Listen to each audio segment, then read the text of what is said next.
Neurotypical members of neurodiverse ASD families, or families with neurotypical people and people with intelligent high-functioning autism, tend to become caregivers.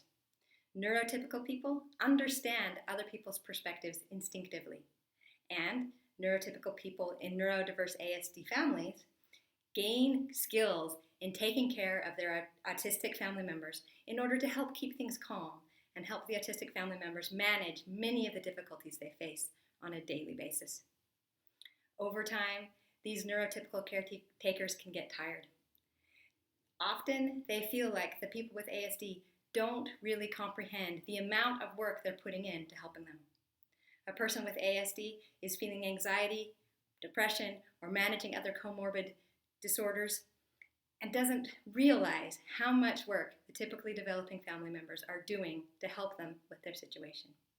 The people with ASD can feel wronged when typically developing family members stop giving the support that they once did. The situation over time can become very drastic, with the typically developing family members feeling worn, exhausted, and like they're unable to go on, and the ASD family members feeling like they're being wronged, sometimes abused, and not taken care of effectively if the typically developing family members don't keep it up.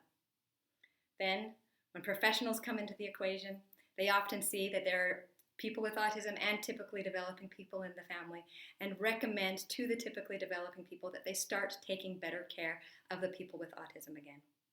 This doesn't always work because by the time the families get to the mental health professionals, the typically developing people are too tired to keep going. Oftentimes, they've done it for many, many years.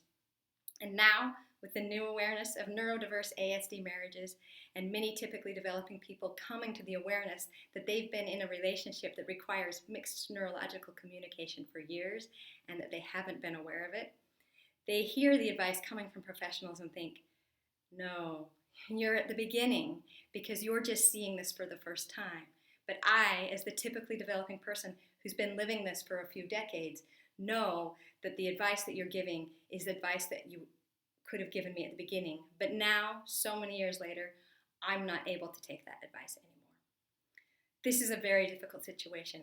I don't know what all the answers are or if there are any answers that could possibly be applied to everyone. But if you're a neurotypical person or a person with ASD in a neurodiverse ASD marriage, you're in a different place than other people are. And if you're a professional, keep in mind that it's a lot different on the inside of these marriages than it is when people show up in your practice to meet you for an hour.